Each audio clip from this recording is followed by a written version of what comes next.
Oh, and there's also Darren. He managed to join straight from Frankfurt.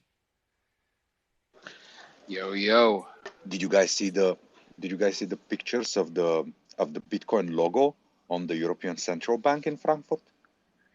Yeah, It's like the most that was super beautiful cool. thing that I have seen. Yeah. But did that happen yesterday? Apparently, yes. That's like marketing for the crypto assets conference, I'm pretty sure. It's amazing marketing to post the Bitcoin logo on the ECB Yeah, building. absolutely. I hope it's legal though, and people don't get in trouble for it, but I think it should be. I mean, you're just projecting light. Shouldn't be an issue. Yeah, I strongly doubt that the academics from Frankfurt School did that. Well, I mean, No, that guy. What was his name? Philip Lanzler. I forgot his name. He's quite degenerate. Oh, is he? Yeah, the one which is heading the whole thing. Yes. Huh. He is quite degenerate. Would you imagine? and also it cannot be just a coincidence, just like the night before or at least I think maybe it's between the 2 days of the conference. I'm not sure when exactly that was done. Yeah, between the 2 days. I think it was last night. I didn't see it in person, but yeah, I was on What was the word on the street, Darren? The word on the street is that there was a photographer to take pictures of it, so it was well planned. Okay. So no official claims. So I can neither confirm nor deny that this was all orchestrated by IPOR. If That's a good one. Oh dear.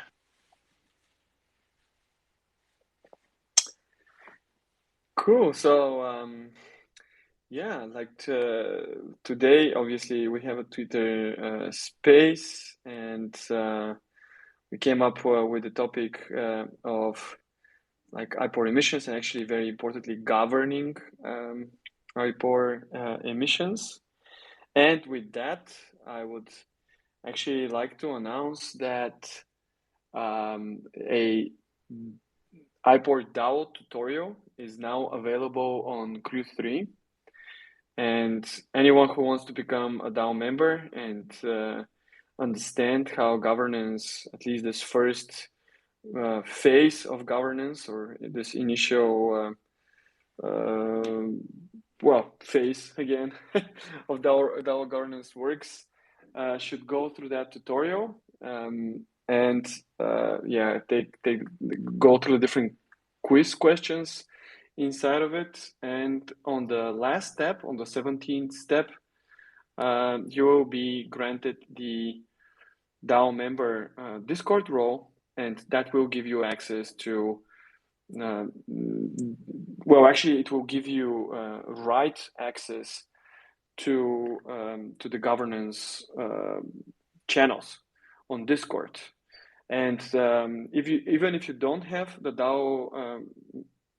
the DAO member role, you should be able to now see the governance category on Discord, and under that you see the two forum channels, with the open governance one and the formal governance one. And apart from that, you also see another category, which is D-work. And that's also it's one of the tools that we'll be using to organize the DAO process. So yeah, this is I guess the big announcement on my side. After a couple of weeks of trying to get this out, I finally managed to do it. So I hope you enjoyed. Should be fun, and yeah, if you have any questions, of course, you can always ask on Discord. And I'm also planning to add all the information around the current governance process to Gitbook, IPOR's Gitbook, but that should happen in the next couple of days. And then I'll also add that to the tutorial. So you can also have a look there if you have any questions. So yeah, that's it.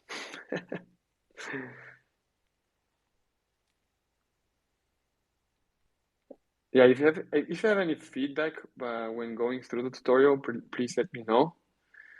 The Deus Ex guys have also provided a couple of edit suggestions, which I incorporated. And yeah, there are a couple of like 3 flow diagrams, which I will also include in both the tutorial on Crew3 and Gitbook.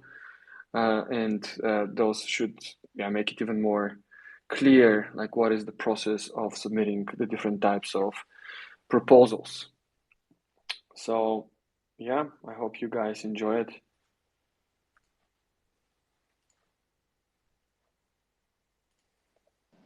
Thank you, sir. I can't wait to go through the tutorial myself. So I have to be honest, have not really spent the time to check exactly like what is the flow, what is the user flow for onboarding into the forums. But yeah, I mean, the forums have been opened for quite some time already. Yeah? So just maybe to the people that don't know, I mean, there are already multiple proposals inside that people can read and directly start engaging with. Obviously, one of those proposals is actually about forming economics work group inside IPOR to basically keep track and make suggestions for the IPOR emissions. But then the same work group, actually couple of people which are on this call right now, Sage is here, Cerberus is here. They are part of that economic work group, which is basically monitoring emissions and also making suggestions for like different modules. Basically, all of the economics of IPOR. Yes, anything that has to do with IPOR in terms of fees, modules, power IPOR, revenue share, and emissions is being discussed inside that economic work group. I think that it's actually there is like a spot for one more member inside.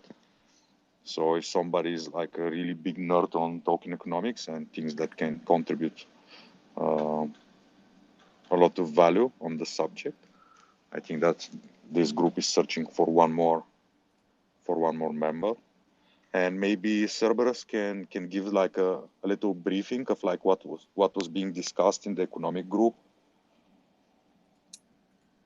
Yeah, sure. Thanks for passing the mic. So before going into the actual discussion of what has been discussed in the working group, just to mention something about the overall DAO governance, and thanks IPOR Labs host for rolling this out in Crew3. I think that it's very important to see, the reaction of the actual community, and although it might look overwhelming, like at the first glance, the whole governance has been designed to simplify everything as much as possible and all the flows, and it's pretty straightforward once you're familiarized with it, probably after, 10 minutes of clicking buttons and seeing what the actual discussion around governance is right now. So going into the actual governing emissions and the economics group, I think that the goal is to, very simply put, to monitor the liquidity mining program and the actual emissions that are being done by IPOR. So the focus of this group and the last meeting was on determining whether to increase, decrease, or keep the current emissions as they are. I think it's very nice that the working group consider first the opportunity cost of emissions, financial modeling, what narrative will come into play for the community, and only after that the effect of actually changing the emissions for the protocol. So it's been a lot of questions of why are we doing this? If we're doing this, then what will happen? So a lot of if statements, and not only for the sake of by 15th of April we need to change something and let's do it. And I think this is props to Dimitar and Darren for actually sourcing and finding all those good and smart people as the IPORians are, and being so involved in the actual governance process. So coming back to the liquidity mining and the emissions, I think it's important to have in mind the actual TVL and decentralization and the challenges of attracting new LPs and incentivizing this behavior by design. And I think that Dimitar, you might have opinions on this, but you're trying to only be there as a moderator and hand over the actual governance to the community. And can you confirm that this is what you're trying to do as as one of the creators of IPOR Labs? Absolutely. I mean, the thing is to use the wisdom of the crowds. Yes. I mean, obviously, I have my own assumptions and my own thinking, but I think that when it's important to hear to other viewpoints, and second, when it comes to token economics and when it comes to the future of the token and the emissions, I mean, in a DAO, those things should not be centrally controlled. Yes, it should be basically decisions by the DAO. So for me, I mostly stay there to be able to answer questions, which are mostly okay, if we decide to do that change, how difficult would that be to implement? Is it going to basically hinder some other modules or cause problems with some other modules? And in general, the design thought behind pwIPOR and, why certain decisions about IPOR have been made. So things which are a little bit more intimate knowledge that unless you look specifically for it or you have designed the entire mechanism, you might be able to miss. But very, very happy to be seeing all of the proposals that are coming from the different members, and also the way that they're thinking about IPOR, because I think that a lot of governance in many projects is just let's do something so the token pumps, or we can do this or we can do that. But when I see the conversation inside the economic group, it's very level-headed, thinking long-term, thinking strategic. So that's amazing to see, really. Yeah, so for the guys listening and wanting to be part of that group, I think Dimitar mentioned that we have one spot in there. So go and do the crew 3 and then jump into that group. But the TLDR and what is the consensus right now is that most participants in the DAO are in favor of decreasing emissions, or at least leaving it unchanged. But it's more we're pretty clear that we don't want to increase emissions, that most likely has diminishing returns. And one proposal by an IPORian, which I think it's very, very good to put into practice, and it's a good experiment, is to actually have a working group or a council that will monitor those emissions and will actually play with them fortnightly or monthly, given some quantitative and also some qualitative information.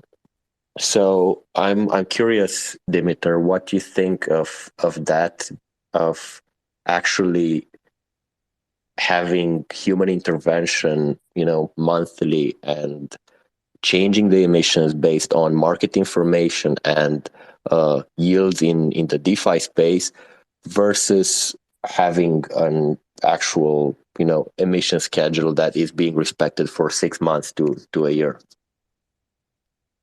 That's a tough question. Like, obviously, if you want to optimize, yes, you would want to, change things as fast as possible and like optimize for this. But I think that, in DeFi, many of the participants that like the same reason why we have like fixed amount of tokens that are minted. Yes, it's not like it's the best, but it's because it gives people guarantee about something in the future. Yes, like it gives you a guarantee that there is only going to be 28 million Bitcoin, yeah, or 100 million IPOR in this case, and that this is not going to be changed unless there is like a very severe and big reason for this to be changed, and that it's going to be difficult to make a change like that. So having some form of, like having some form of conviction about like what is going to be happening is, I think, important for DeFi participants. So I don't think that the micromanagement of the emissions should be like based on it. It should either be like rules based, where the rules are set in stone, yes, and then the emissions are just following whatever the rules are. But I don't think that we should be coming out and just like changing those emissions like every 2 weeks or every month, because then this is like absolutely, it's like central planning that you need to go through a DAO vote for it. Yes. So either we are going to do it the DAO way or we are going to do it the central way. Yes. But I don't think that we can do both. And I don't really fancy that central planning that much, because outside of the people that are doing the plans, the rest of the participants actually like do not have information about like what is going to happen. And I don't think that this is very good for a DeFi protocol. It's just my opinion. Yeah, I think you're right, and I'm gonna play a bit the devil's advocate in this, and say that of course that there has to be a min and a max of what you can actually change, and the actual council or human or whoever decides this intervention has to be like very, very narrow and small. But still, I think that this would be a nice experiment, and this is exactly what it will be, an experiment just to test out different assumptions. So like, will we have diminishing returns if we're going to increase emissions by, I don't know, say 1.5%? Is that too much? Is that too low? What happens if we're increasing and then abruptly decreasing? Will that affect our TVL? Well, maybe yes, maybe not.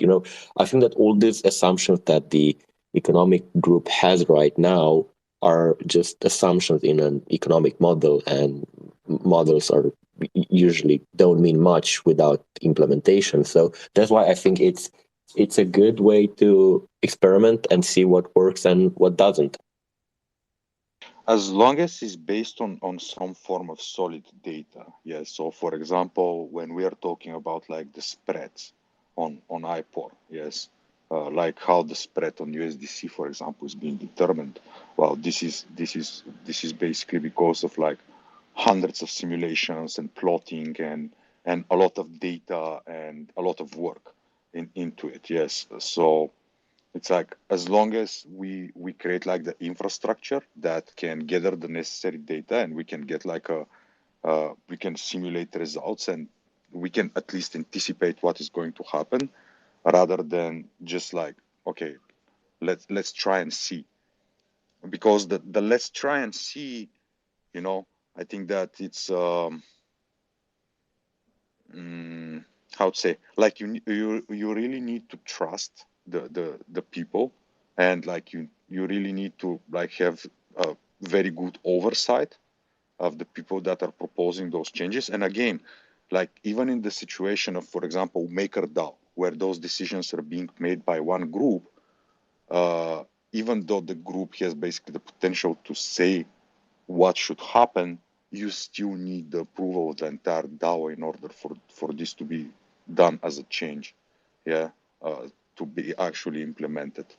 So there should be a balance somewhere there. We just need to find it. I think that everything comes about to toolings and how do we actually justify decisions? Yes, like what are those decisions being based on?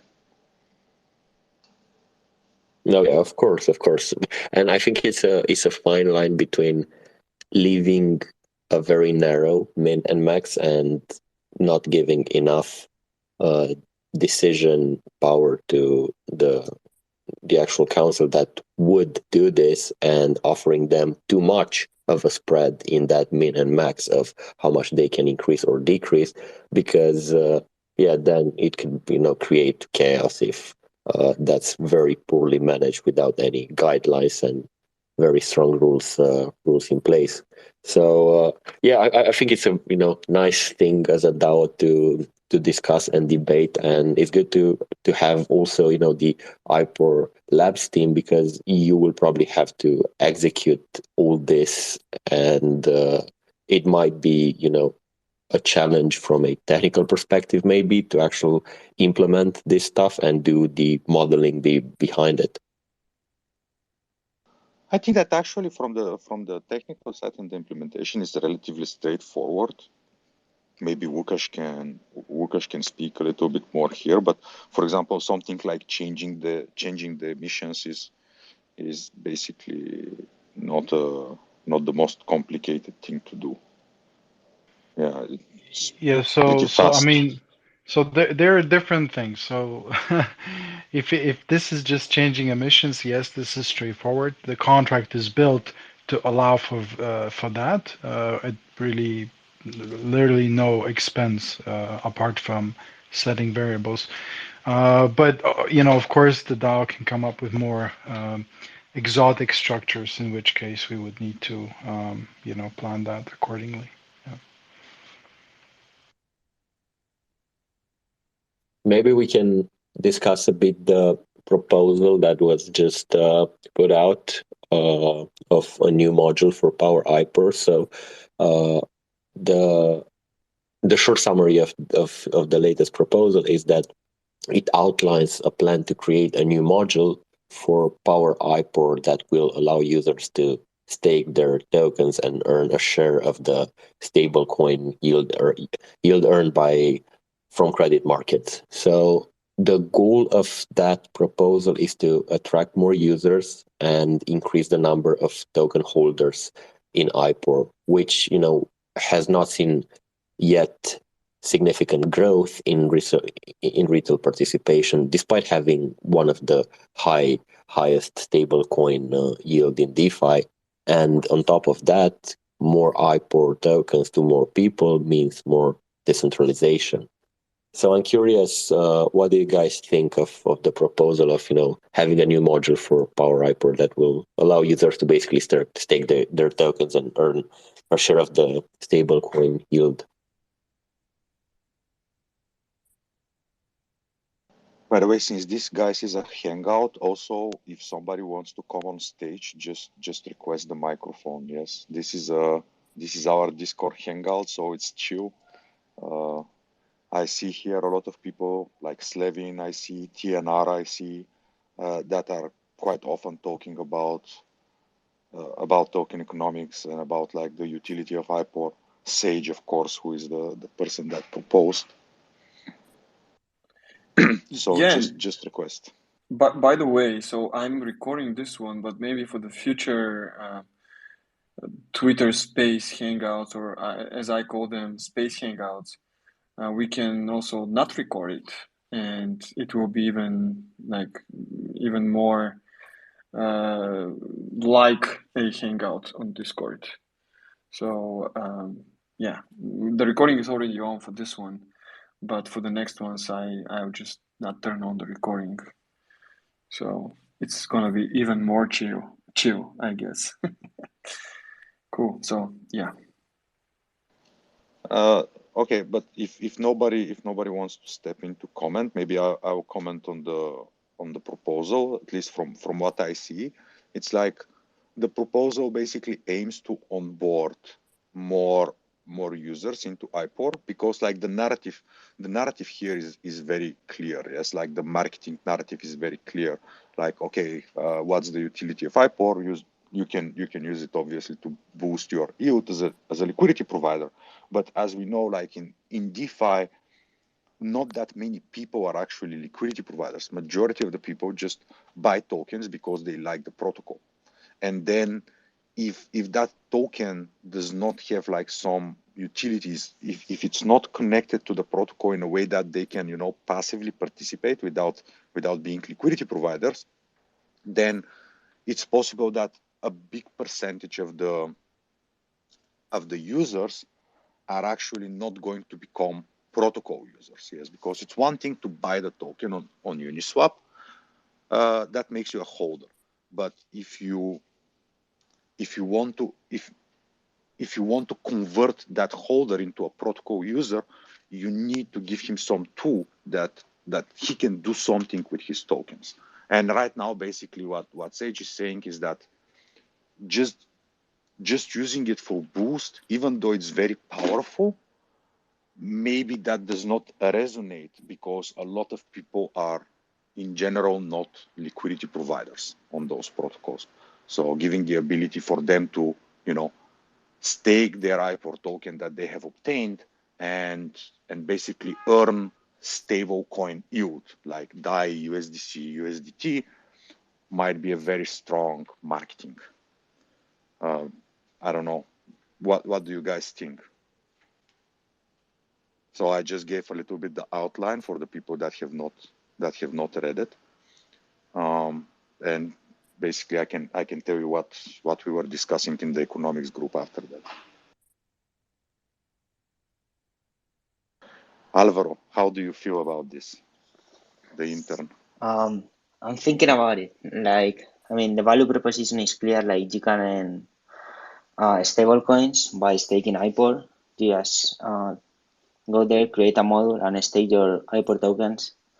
But there is also the fact that there are people who are liquidity providers who are getting the best return on their stables, and it's just putting stable coins to earn yield on stable coins, and they're getting more than 5%. That is like the best deal that you can get in DeFi, and yield in stable coins on your stables.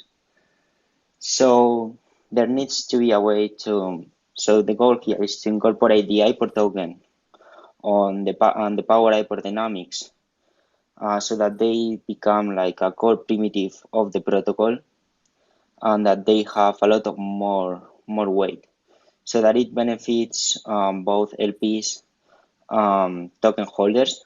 We need to find a way to align the incentives of those two participants, because right now there is the requirement to be a liquidity provider and a token holder in order to participate in the pwIPOR liquidity mining. But it's also like there are users who might want to take their stablecoins somewhere else. What do they do with their IPOR tokens?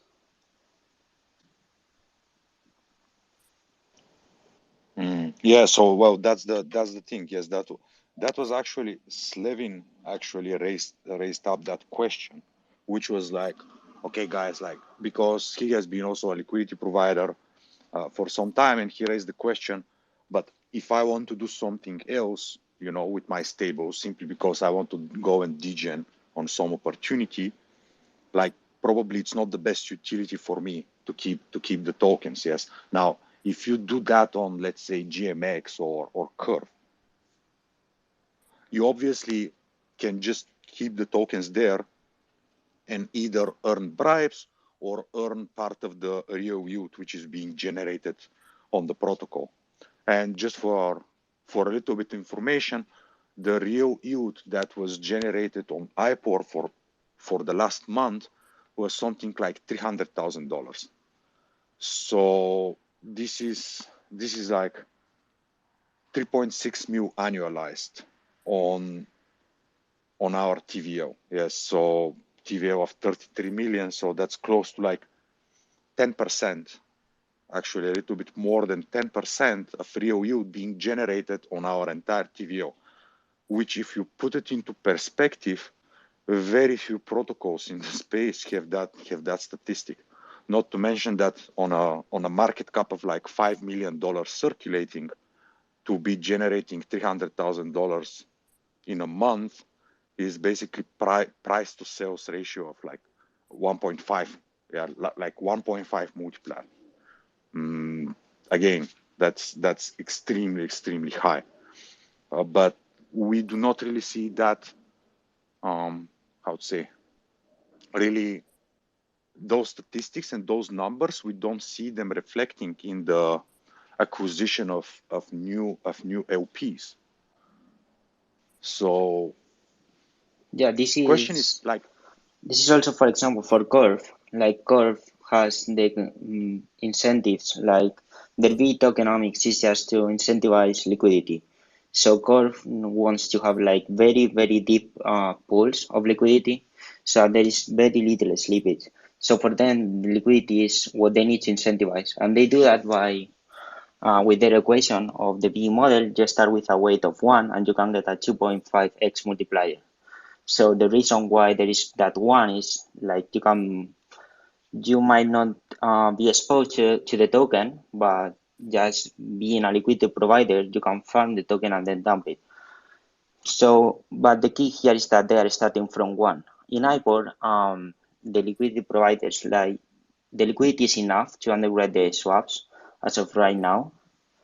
So these users, they might have some stake in the game, be exposed to the IPOR token in some way or another. Like, for example, if we take the same equation as the B model, we would remove the 0.4 base that they use, which is basically saying 0.4 divided by 1, it gives you the 2.5x multiplier. So we might get rid of that component and say, okay, you are a liquidity provider and you don't have exposure to the IPOR token, you're not going to be getting these emissions.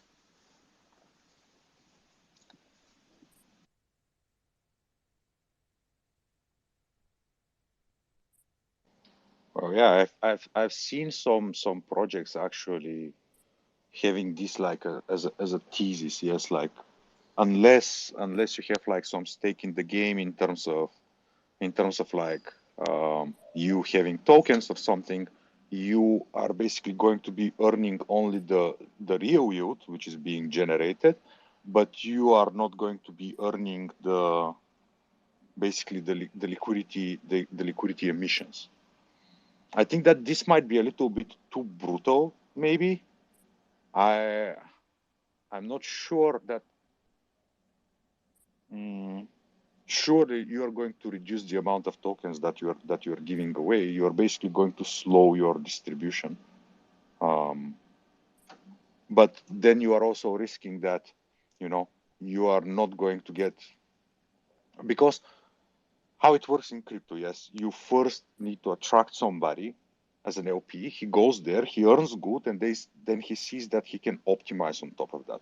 If you put such a high barrier to entry, yes, if somebody that wants to go there and, for example, deposit 100K, and on the get-go you tell him like, yeah, but you need to have like a $20,000 exposure towards IPOR or something like this, then that might be a little too much for users to handle, and I'm not sure that this is going to help with attracting new users, because it's very important to make like the distinction of what is our goal. Like, do you want to issue less tokens? Do you want to increase the price of the token, or do you want to acquire more users? And I think that in our current, at our current stage, we are very new. We are very new protocol. We have very good statistics. So for us to worry about, let's say, the price, that probably should not be our priority, especially like in such an early stage where it's going to go through the process of price discovery anyway. So like, unless you're building a Ponzi optimizing for price, I don't see it as as the right decision. I think that we should optimize for usage. Yes, we should optimize for attracting more users. And this is like, how are we going to design it in such a way that it's going to be more attractive for new users? And I do not know what people find attractive, because for now, like we said, we have some of the top yields in the industry. Not some of the top. We have the top yields in the industry on those stablecoins. But it does not. That does not really convert to attracting like retail at scale. I'm talking about like thousands and thousands of liquidity providers, retail liquidity providers. Yes, because this, for example, I find it much more important than just attracting like 5 more whales. So it's like, what is the reason? One of the potential reasons about this might be that maybe it's a complicated process for somebody to basically go there, deposit liquidity, buy the token, stake the token for pwIPOR, delegate it towards the deposited liquidity. That's like 7-8 interactions that people need to do. And especially because we are on Ethereum, that might be something that stops some of the people to go through the whole process. So actually, Łukasz and the devs, they have been working on like different like multi-calls, which are going to simplify that process a lot. And maybe this is going to be enough. Maybe it does not have to do anything with the token, but it's just to make it like more user friendly for people to go through the entire process in like one click. Yeah, I thought of that as well. You know, I'm somewhere in between. As much as I like the gamification and clicking the buttons and, you know, buy IPOR, stake it, provide liquidity, stake that, and then power up. I actually think that before going directly into the emissions, making sure that it's not the actual user experience, because some people might not enjoy, you know, these interactions, because as fun as clicking buttons in DeFi it costs like, I don't know, $5 to $10 per click if you're gonna confirm the transaction.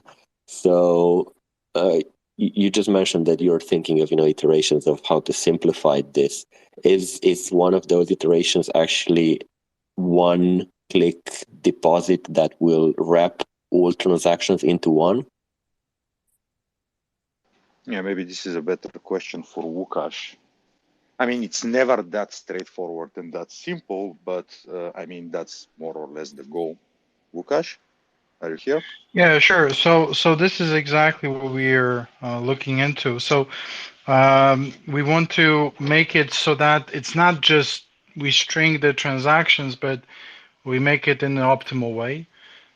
So you know, it's not like, you know, if it's 6 transactions that we have to go through, it doesn't mean it's the new transaction is just 6 times as expensive. But we have optimization there. But in a nutshell, this is what we're looking into, is to essentially give user a button that says, okay, you know, you want to be liquidity provider, you can at the same time stake your liquidity and get extra reward.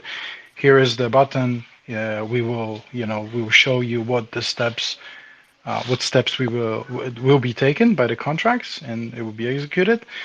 Or even, you know, maybe you just want to pick your APR on the side of the, you know, liquidity mining, and you want to acquire various tokens like liquidity token and the IPOR token, and stake them and power up all in one transaction.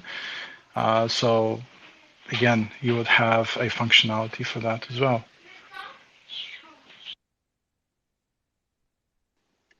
So Yeah.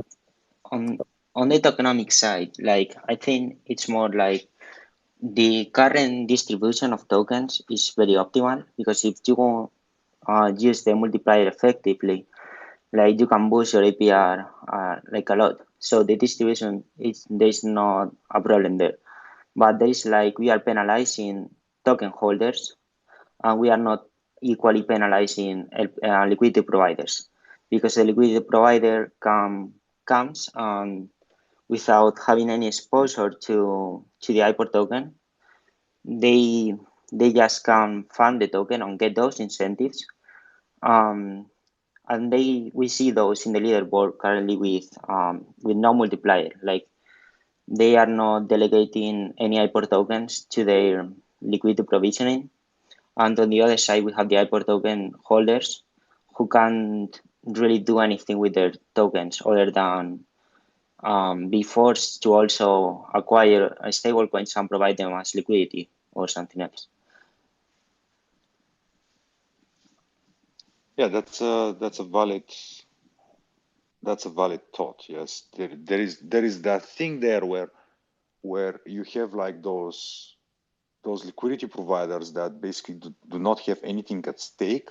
They just come, they see that the protocol offers like very, very high yield, and they place their liquidity in the protocol. They are earning those tokens, but they never actually even consider to have like some form of alignment with the project, and they just like sit there. They earn like top real yields. On top of that, they also earn top liquidity mining yields, but then they just go and basically use that as a profit and just sell the tokens.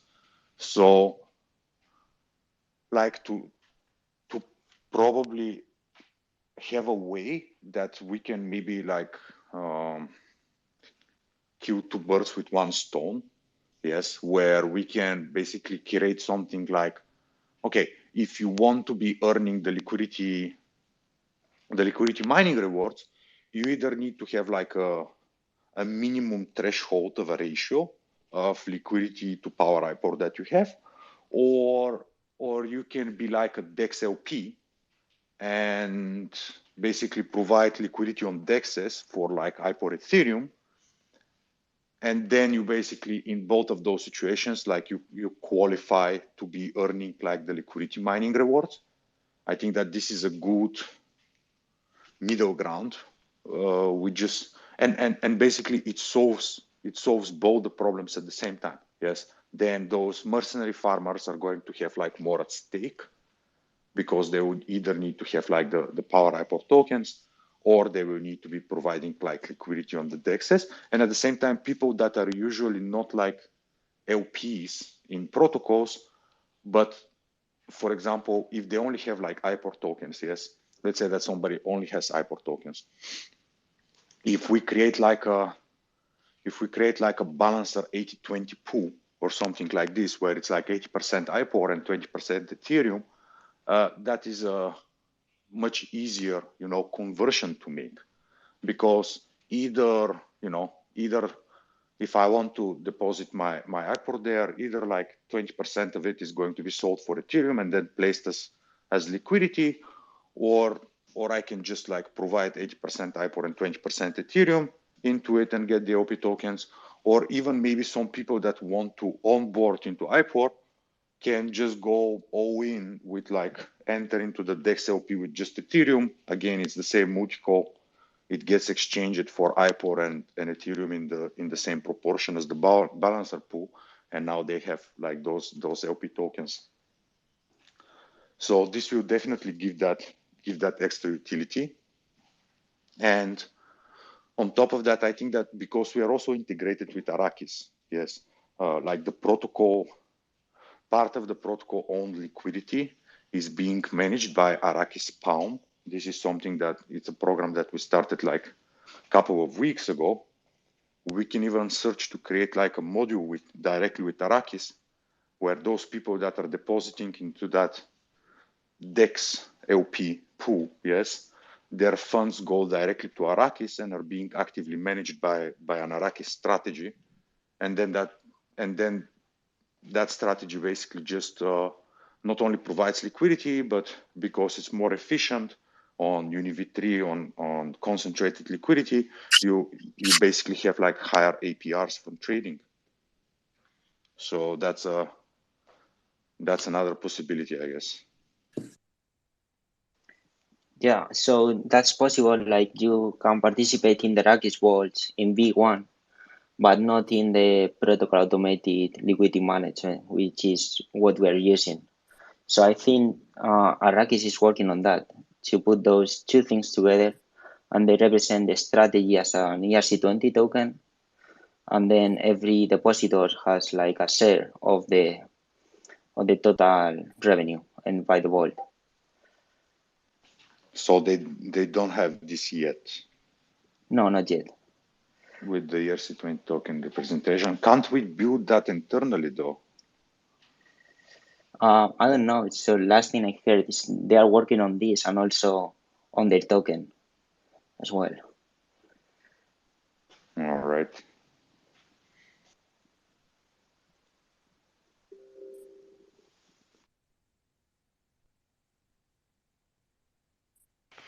It seems like there's two questions in the chat. One is from Grumpy Old Degen, and the question is, will this take away revenue from LPs? And the other question is X30 only? And he's towards the end of his message here. He writes, correct me if I'm wrong, but most efforts should go into making trading rates as easy as possible.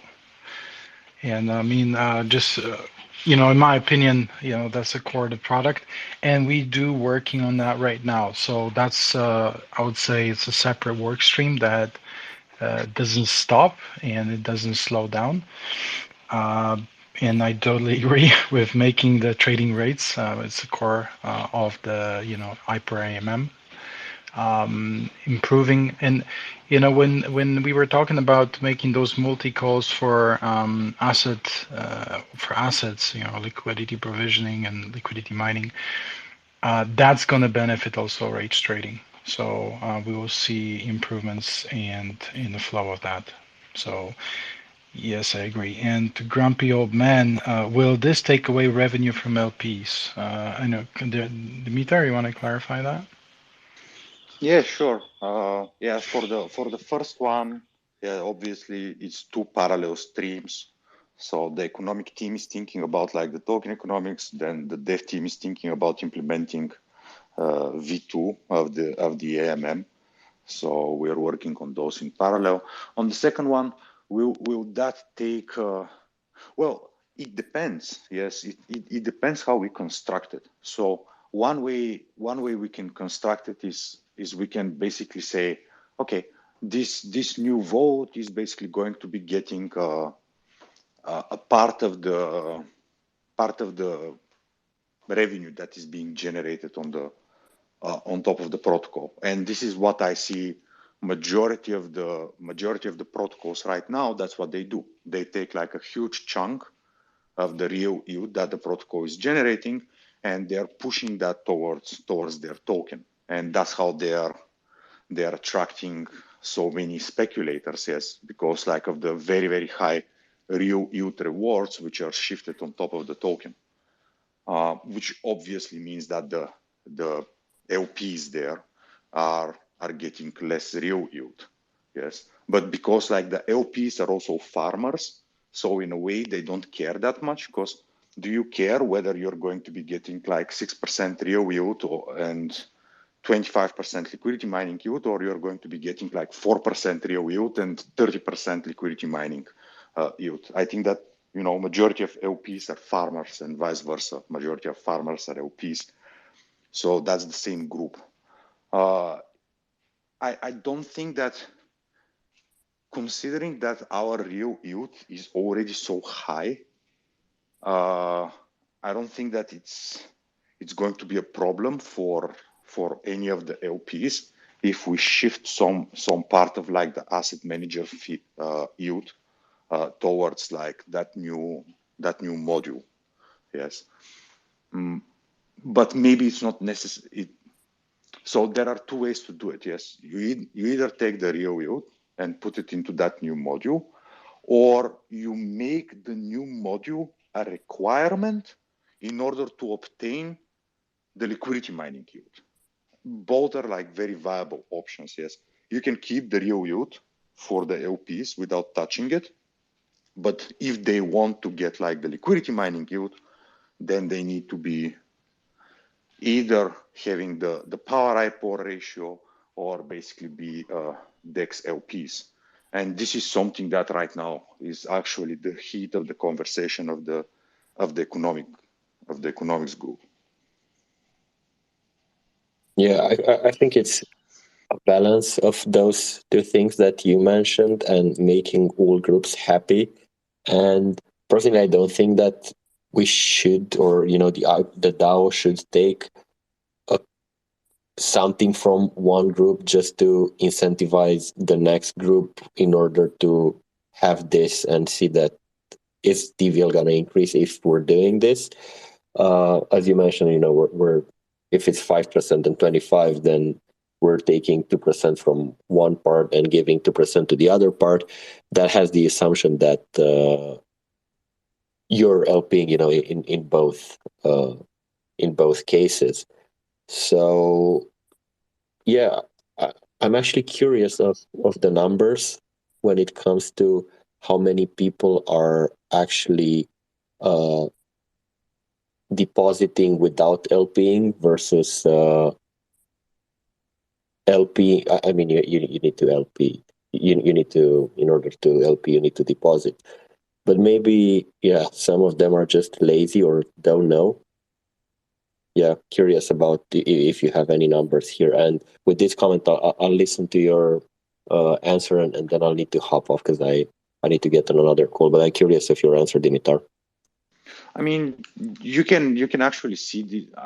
I don't think that we run like a statistic of like what amount of the users are like using pwIPOR, but we do have like the leaderboard page for this on the liquidity mining section, so you can easily basically check and just see. I think it's something like 40%, maybe 30% are not using pwIPOR and like 70% are using pwIPOR. I think that majority of the whales are in general not using pwIPOR, but there is like a very good explanation for that, simply because they have so much liquidity, it's very difficult for them to obtain an amount of power tokens, which is going to be like a, which is going to give them like a decent multiplier, because that's how the system is being built. Yes. It's very difficult for you. Like if you go with $5,000, it's very easy to obtain like 5,000 IPOR. But if you go with $1 million, you cannot obtain 1 million IPOR. There is just not that amount of liquidity. Yes. And this has been designed like this exactly with the purpose of like make sure that those whales cannot go there and just like buy cheap IPOR at some point and just like increase their multiplier up to so big levels that they're going to be getting like all of the liquidity mining incentives. So that's by design. And so that was the first one about the ratio, yes, of whales and retail participants and who uses pwIPOR. I had a second point here to put, but maybe if you have to jump, maybe we don't have time for it.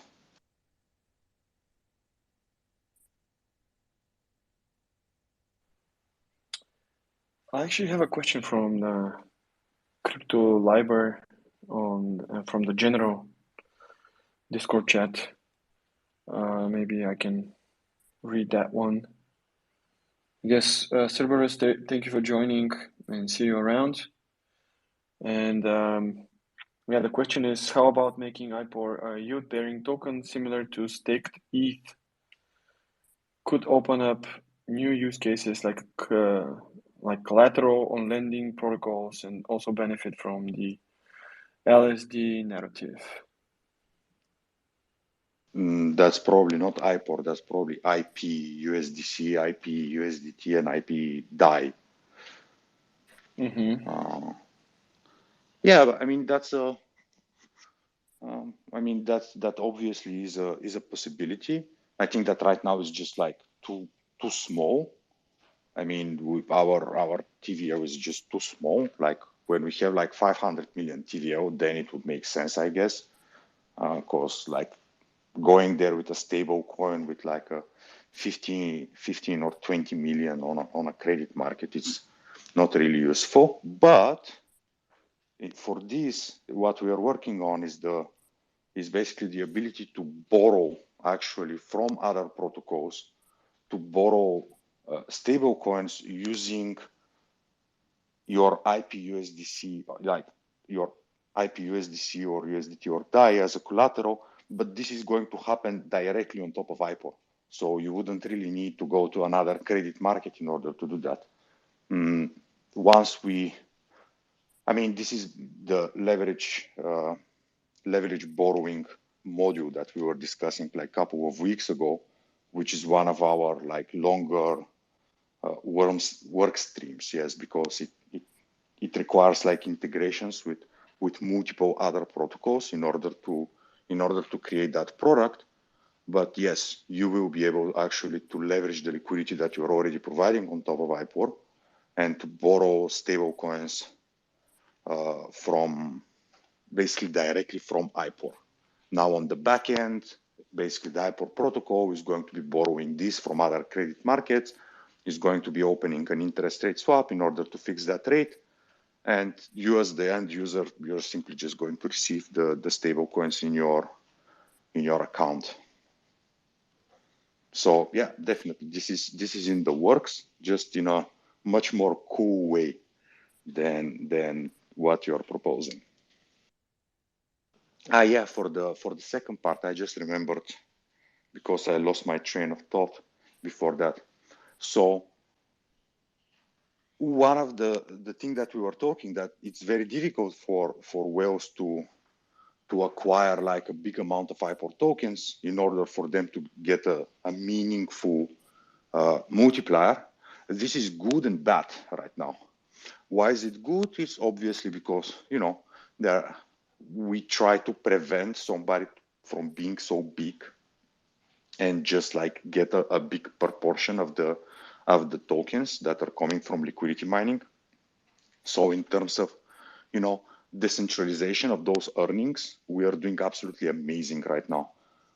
We don't have like some entities that are earning like disproportionate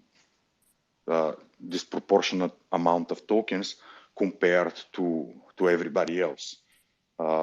It's quite well distributed. But on the other side, why it's bad is actually points out to one thing, which is like all of the liquidity of the protocol is basically a protocol owned liquidity. Yes, and we have never had a public sale or something like this to basically allow us to place like a very big amount of liquidity on the DEXs. Yes, right now I think that this liquidity is like 1.5 million or something like this, which is still like a massive percentage of the circulating market cap.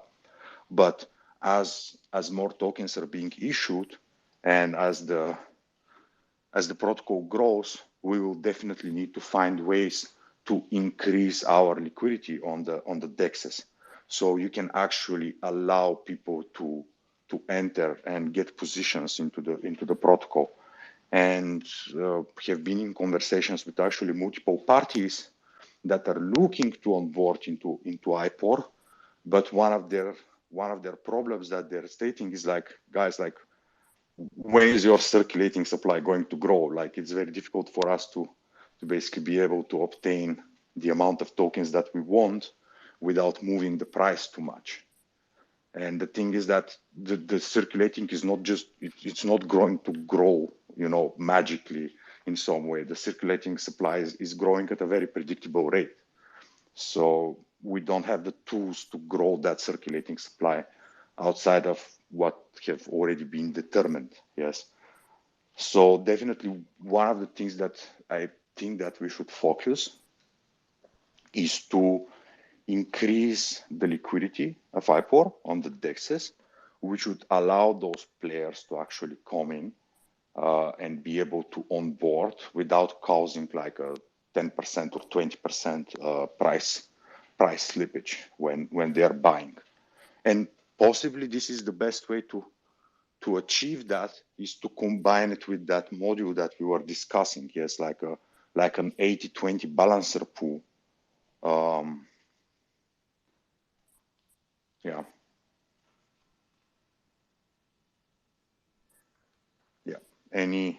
Marco is here. Hello, Marco. Welcome, sir. You're late.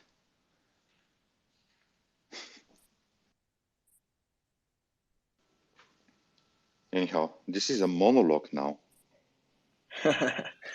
No, I actually see Marco posting a question actually in Discord.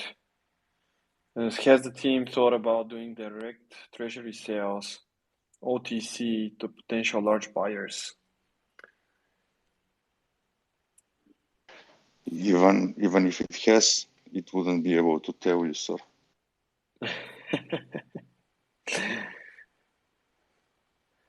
Cool. By the way, there is a CRUD request which I published at the beginning of the Twitter space, and you can use it to earn 200 XP automatically. So find it in the general Discord chat. Yeah, I think we're actually 10 minutes. Well, keeping in mind that we were about 10 minutes late due to the creation of the new Twitter space link. I think it might be a great time to stop if there isn't anything else we should comment on, or if there aren't any more questions, actually. When we're on Twitter spaces, people seem even more shy than we are like on a Discord hangout. It's crazy. Now even the team does not want to speak. Yeah, maybe it's because of the recording. I don't know.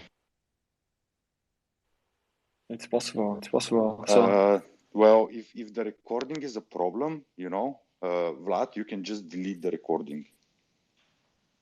No, I'm not. I wouldn't say it's a problem. I was just joking. But yeah, it would be good, to have more participation. I always enjoy Marco.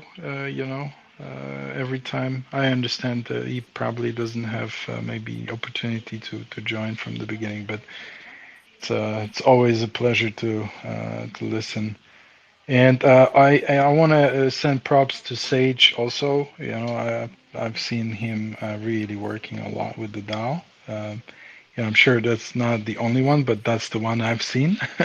So props to Sage. I'd like to hear you guys speak. You definitely do a lot on the writing front.